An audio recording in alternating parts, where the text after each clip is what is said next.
Hi, everybody. Thanks for attending today's webinar, Hold the Power of Change with Supervisor Management Portal, also known as SMP. My name is Jason Stegent. I'll be your moderator. Today's webinar is brought to you by NetSync Network Solutions. Before we get into the meat of the presentation, just a few housekeeping notes so you guys can really optimize your webinar experience and all that good stuff.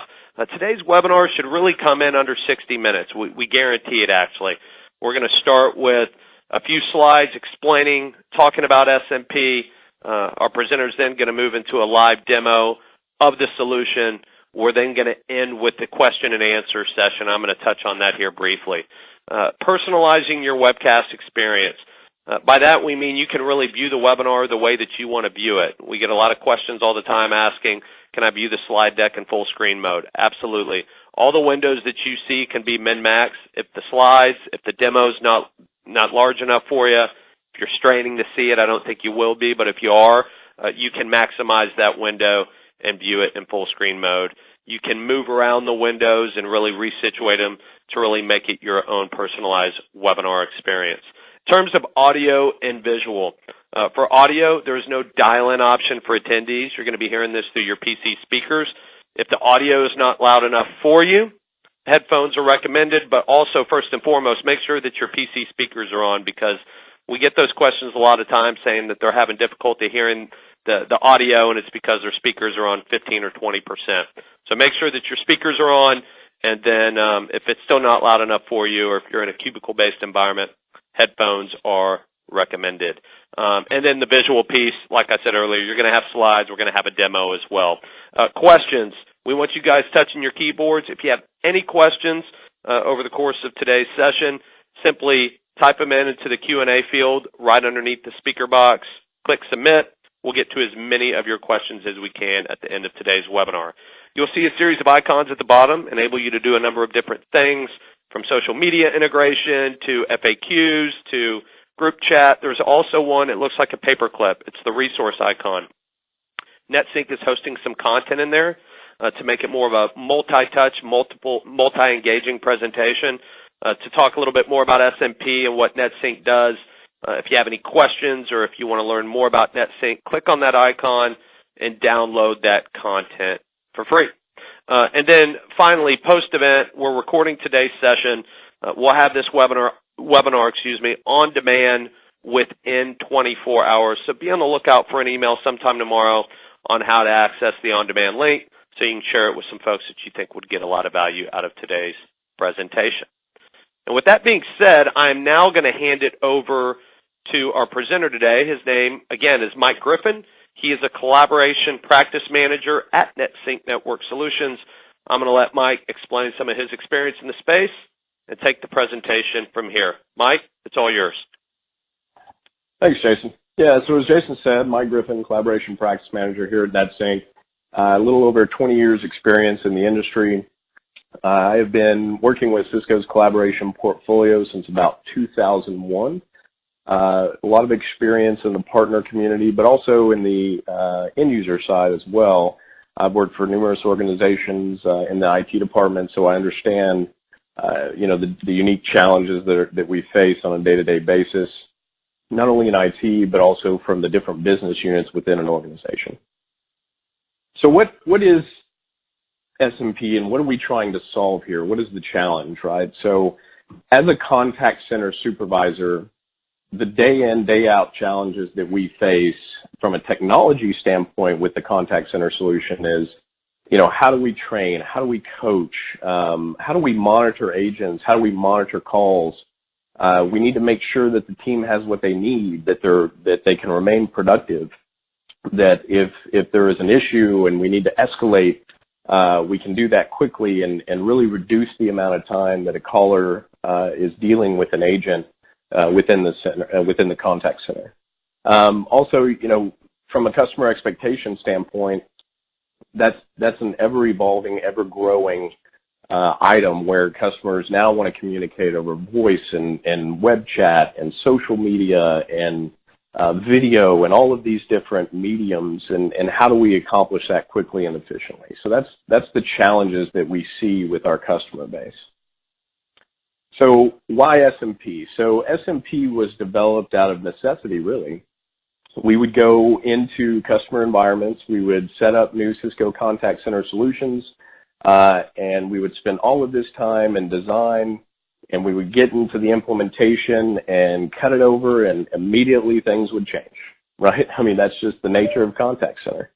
So we developed this application so that we could put the power of that change back into the contact center management, where they don't have to reach out to IT. They don't have to understand how to make scripting changes and understand programmatic language to make those changes.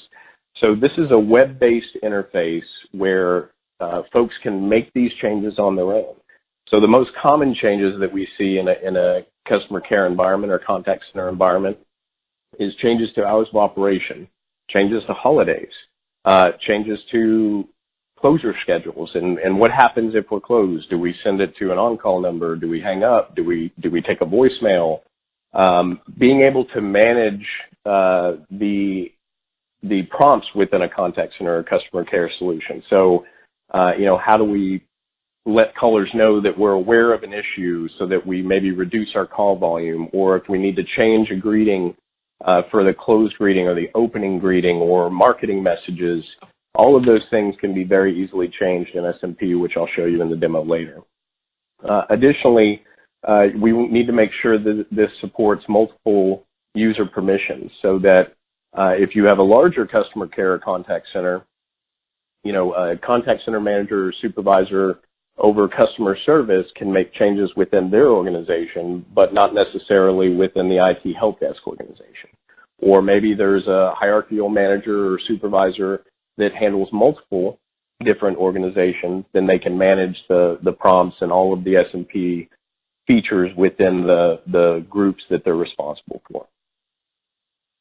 So what is the outcome of SMP, right? So after we get through implementing this, what should you see, right? So we should see reduced reliance on technical resources that are required to make these changes. We should see fewer inefficiencies around how to make the changes and how quickly we can make the changes, right? So we know that seconds count in the customer care and contact center environment. So the quicker we can make these changes, the better customer experience and outcome we can provide to the end customer.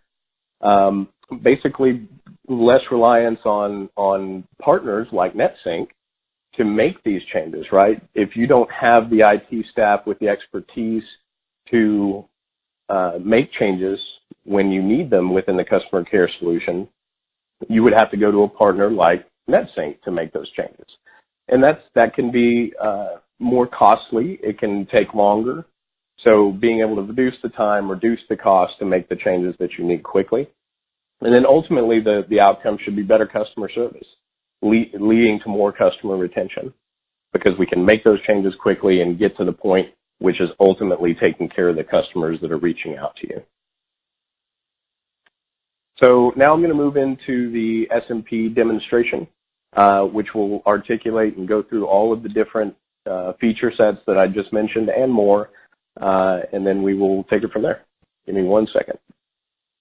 Okay, let's go ahead and get into the demo here. So this is our login screen. We'll go ahead and click login. But before I do, I'd like to point out that the SMP does support Active Directory or LDAP integration for single sign-on, or it also supports a local username and password. And it does support both at the same time if you need to manage both of those independently. So let's go ahead and get logged in. The first thing we're going to see is the alerts section in the dashboard here. And the alerts are anything from informational messages that we want to send out to maintenance renewals that are coming up, or if there's a new update that's available for you to download and install. All information and communications will be in the alerts section. Below that is the audit log snapshot. This is the last 5 changes in SMP, and it's going to show you who changed what and when. You have a full audit log and an audit here at the top, which we'll get to later on in the demonstration. I'm going to skip over settings for now and go right to applications. This is the meat of the SMP product. This is where you will create an application for each of your different customer care or contact center groups. For example, customer service, IT help desk, collections, whatever groups that have unique treatment or requirements will be created in here.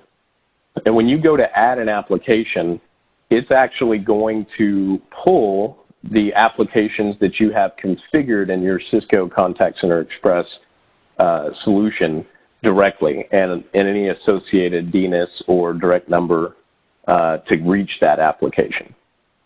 So I'm actually going to back out of this and go back to the application screen where we already have a few created here. So with that, I've got one here called SMP. We'll go over all these features here in a second, but initially I want to go into View and Edit and just go from the top here. So the first thing you're going to see is the application name and DNIS, where you added it from the other screen. The holiday schema, this is just the grouping of holidays that is applicable to this specific application. So later in settings, I'll show you how you can create a holiday, and that holiday can be applicable to multiple applications via the schema method. So you can create a holiday, add it to a schema, create a new schema, take that same holiday and add it to a different schema, et cetera. Very flexible on how you apply holidays. But once you've got that collection or group of holidays into a schema, you'll apply that schema at the application level.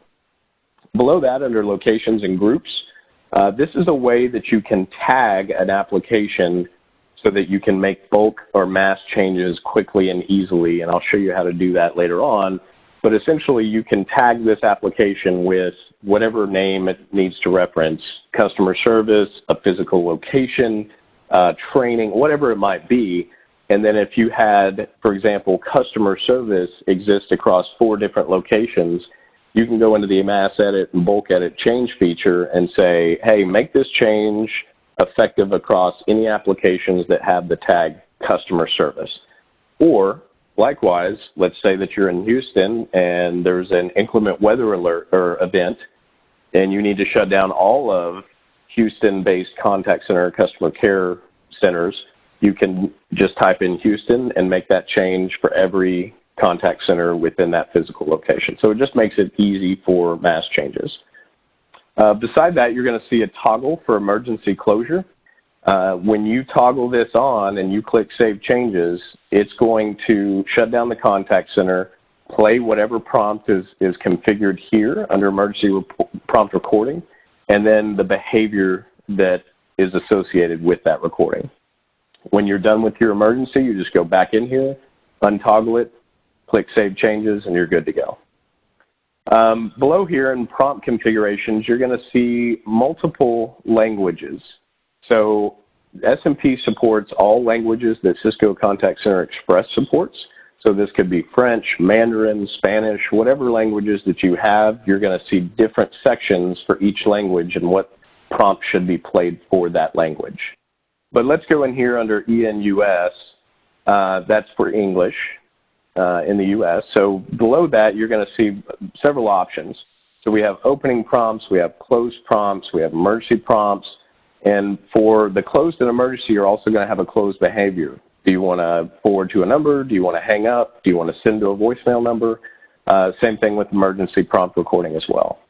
Below that, we have notification prompts. So where we see customers use this the most often is if there's something you need to notify your customers of as they first call in. An example of this would be for an IT help desk call center. Let's say that Exchange went down, your mail went down, you're getting a flood of calls. You can go ahead and select notification prompt or record a new one, letting callers know that we're aware of the outage, here's the estimated time before it's back up and running, and that will drastically reduce your call volume while at the same time not increasing your abandonment rate. That's very important. So if callers hang up after the notification prompt, we can configure it such a way that it won't affect your abandonment rate. So that's just an individual preference, and we can sit down with you when you go to implement to make sure that we get that configured correctly for you. Below notification, we have queue prompt recordings. So these could be, you can add up to 10 of these, and a lot of times we see customers use these for marketing messages. And they might change weekly, monthly, quarterly, whatever it might be. very easy to go in here and update your queue prompts for whatever applicable information you want to tell your callers while they're waiting for an agent in queue, which is hopefully not that long. So you want to put the priority ones at the very top there.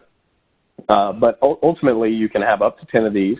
After each queue prompt recording, you can say how long do you want to delay before you play the next one in line, and then do you want to play hold music in between the queue prompt recordings.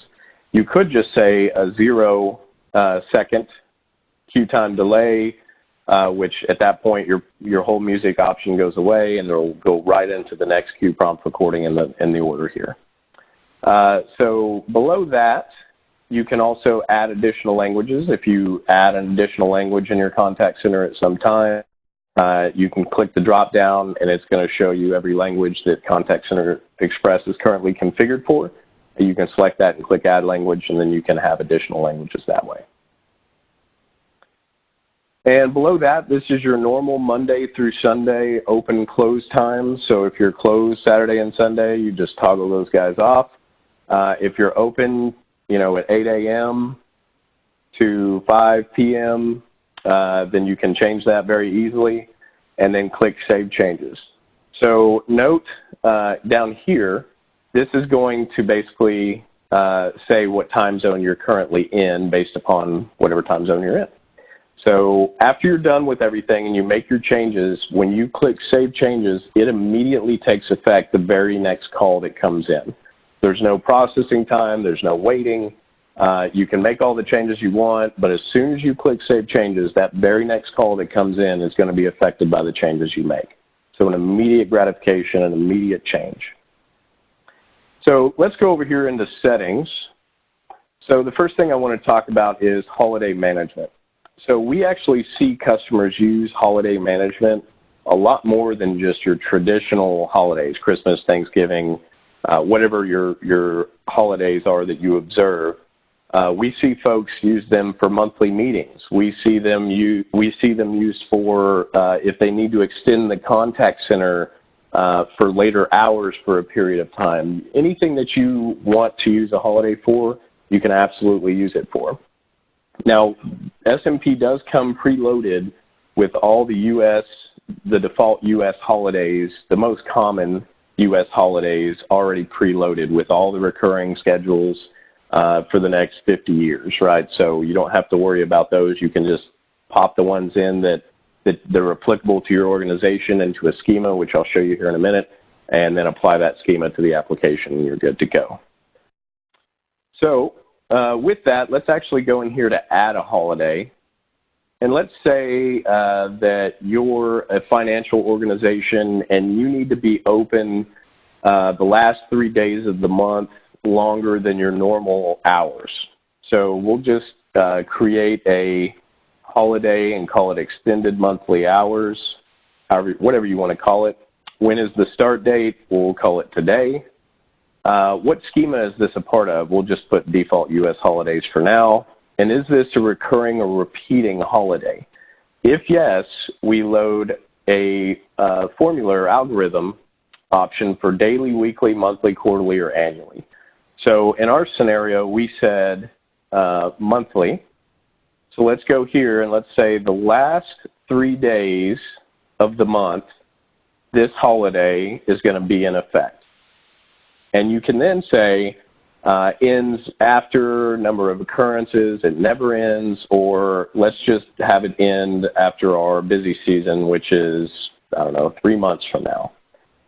Whatever you wanted to do there. And then below this, you'll see, show me the number of holidays that this will take effect. So you can see the next 6 occurrences of this holiday. It's just a quick verification check based upon the algorithm. These are the next 6 holidays that will be affected by what you're about to change, just as a quick visual representation of what you're doing. Below that, you're going to select holiday prompts. So I'm going to select English and add the language. And then I can have a different open prompt and a different closed prompt and a different closed behavior for this specific holiday or this specific event. So if I needed to let folks know that we're open an extended period of time for these last 3 days, then I can record a new prompt or select an existing one. And I'll get into that here in a second. Once we've done the prompts, then we choose what are the hours. Are we closed all day for this? Are we open and closed an extended or different time frame than our normal schedule that we saw up here under application? Or are we closed from and until a specific time? So I'll get into that example, but a little bit of that example would be, let's say that you created a holiday that essentially you needed to close down for a monthly meeting for an hour. Then you could come in here and say from 12 p.m. to 1 p.m., from 12 p.m. to 1 p.m., this holiday is effect on these dates for this 1 hour. After that 1 hour, we can refer back to our normal schedule. So that's the closed from and until. Now, I wanted to come back up here and show you the different prompt recordings. So within this, you can choose any prompt that's currently loaded into your Contact Center Express, Cisco Contact Center Express prompts repository. And if your prompts are named odd or they're numbered or whatever, and you're not sure what these prompts are, you can always just play the prompt by clicking the play button to hear what it actually says. So let's just choose one of these testing prompts here.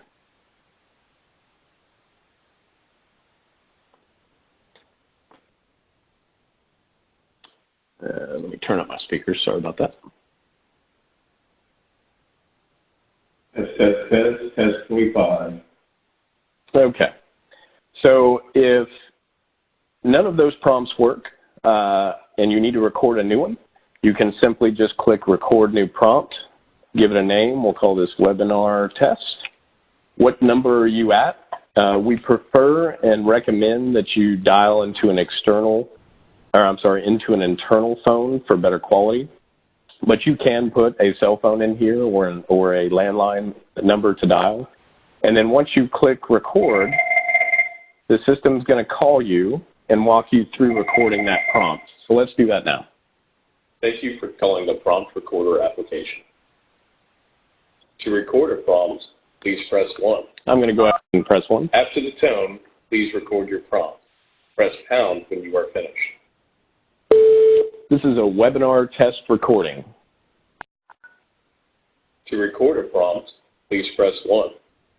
To review a prompt, please press 2. Let's go ahead and review it. Webinar test recording. To record a prompt, please press 1. To review a prompt, please press 2. To save your prompt, please press 3. And save. Your prompt has been successfully saved. And then once you're done, you can essentially just hit 4 to complete and exit. Thank you for using the Prompt Recorder application. Goodbye. All right. And then once we've recorded our prompt, we'll click Save Changes. And what's happened there is it has immediately recorded the prompt, uploaded it to the Contact Center, your Cisco Contact Center Express prompt repository, and made it immediately available for selection within SMP. So we've recorded a new open prompt. Maybe we need to record a new closed prompt or just choose an existing one, whatever it might be, and then we would save changes. Let me go through one more example before we leave this screen, the monthly meeting example. So in that example, let's just say that every third Thursday of the month, you have a monthly meeting. So we can say, hey, day of the week, third week, on a Thursday, this guy is active. And let's say it never ends because that's an ongoing monthly recurring meeting. And again, you can see the Thursdays that the next 6 Thursdays that this holiday would be active. Change your prompts, whatever you want it to be. Maybe you want a different closed prompt recording so that you let callers know you're in a meeting and that you'll resume the customer care center in an hour, whatever it might be. And then you choose your closed from and until for whatever time frame your monthly meeting is. After this specific closed from and until, it will revert back to your normal schedule under applications. But prior to that, this will take effect on these dates for this specific period of time within that day. Alrighty, so let's go back into settings. And we've created all our holidays, and now let's create a schema. And once you've created a schema, you can come back into holiday management and add whatever schemas this holiday should be applicable to.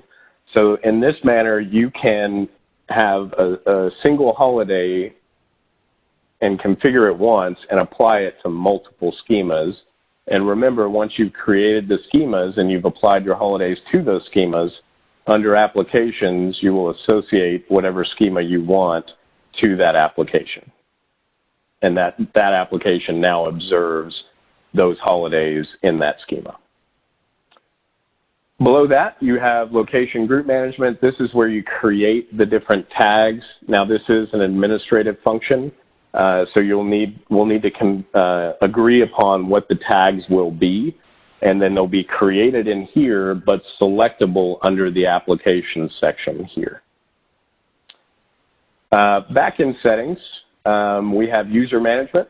Now, you can add a user for through your LDAP or Active Directory, or you can create a local user. And you can see that when you go to add user, give it a name, LDAP user, or admin. So if it's a local user, you would just uncheck LDAP user, type it in, and click save. If this user is an admin, you'd toggle the admin, and you'd be done. Now, you might say, okay, well, I can make a user an admin or not, but how do I apply permissions to the different groups within the customer care once the user is created?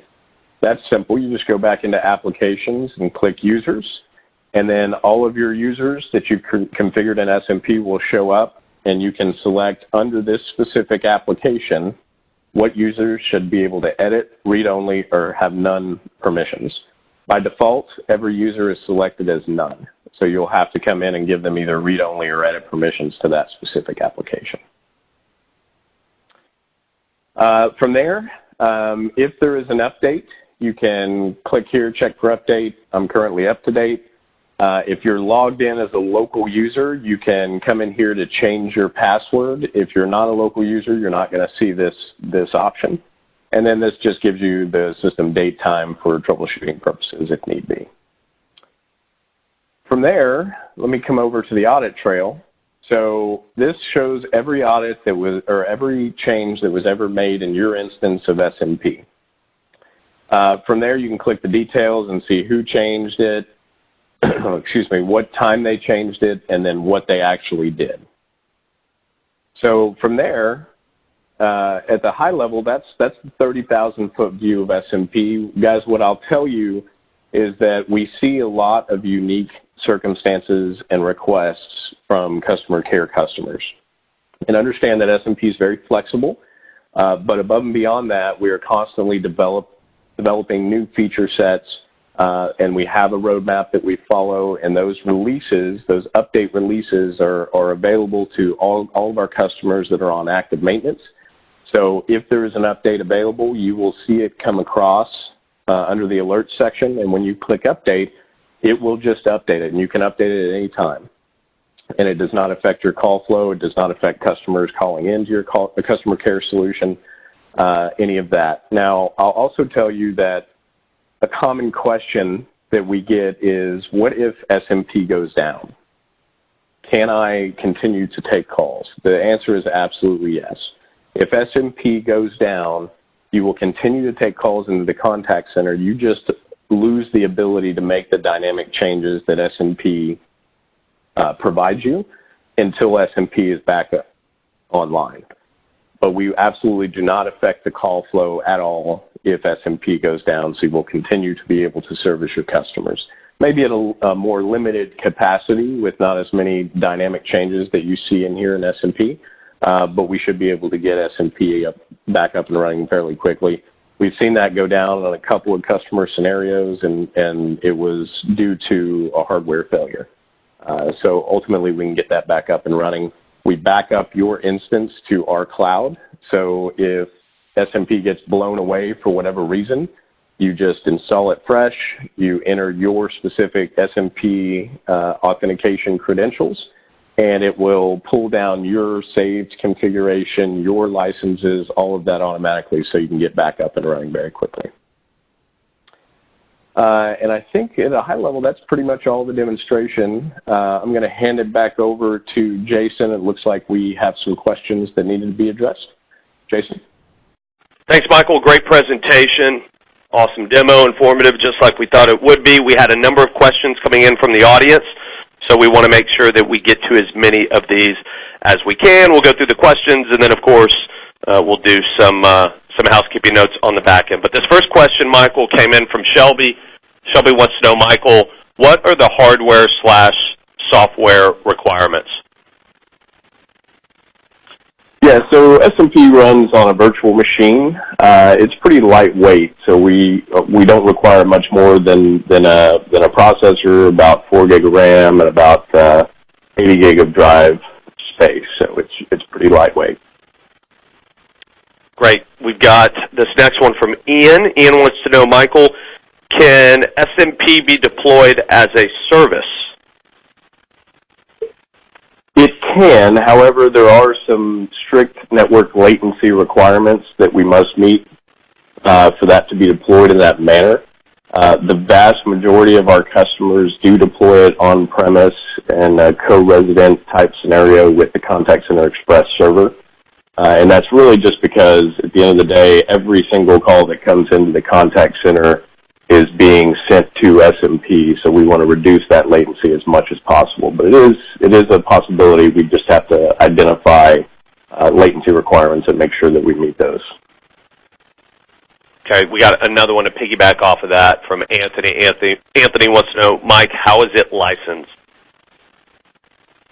So it is licensed based upon a server application license, and then an application, or a server license, and then an application license. So however many different unique contact center groups that you have would be considered an application license. So if you have customer service, IT help desk, and collections, that would be 3 application licenses. Okay.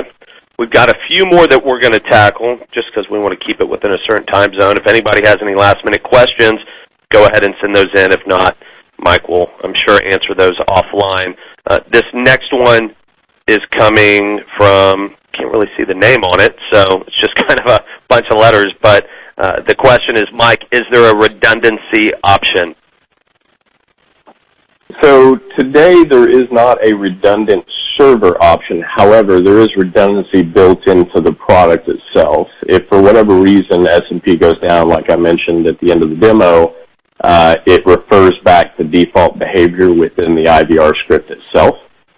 We do have in the roadmap a redundant server option, but you will not lose any calls into the contact center if SMP goes down for whatever reason, such as a hardware failure or power failure, etc. Okay, and then we've got another one. This one's coming in from Alan. Alan wants to know, Mike, does the SMP work on mobile devices and tablets outside of my network? It absolutely can. It will work on PC, Mac, iPhone, Android, tablet. The only consideration there is to make sure that we configure that properly on your firewall because it is an internal server. And that server can sit in the DMZ if we need it to as well. But yes, that is absolutely supported. Okay, great. I think that's all the questions we're going to take today. I mean, we definitely came in under the 1 hour mark. You know, I think these are, if we can keep these things to 35, 40 minutes, it's great for us, great for our audience, and that's kind of where we're standing. If you have any questions, or if you just for some reason are getting stage fright and don't want to ask a question now, want to talk to Mike offline, go ahead and send in any questions. Mike can respond to those via email after the webinar session. Again, a few notes on the back end just to make sure that everybody gets the most out of today's presentation. We've recorded it. It's going to be available on demand within the next 24 hours. So if you are attending, thank you very much again.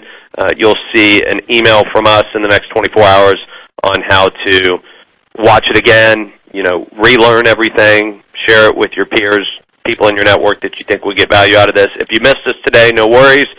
you'll get an email on how to access the on-demand version as well, so you can see what you missed. And also, be on the lookout for the next NetSync webinar, which should come in the May-June timeframe. We'll probably announce that in the next week or so be on the lookout for some details around that. But with that being said, Mike, I wanted to thank you again for your time today. Great job, and everybody for attending. Have a great rest of the week, and Mike, thanks a bunch.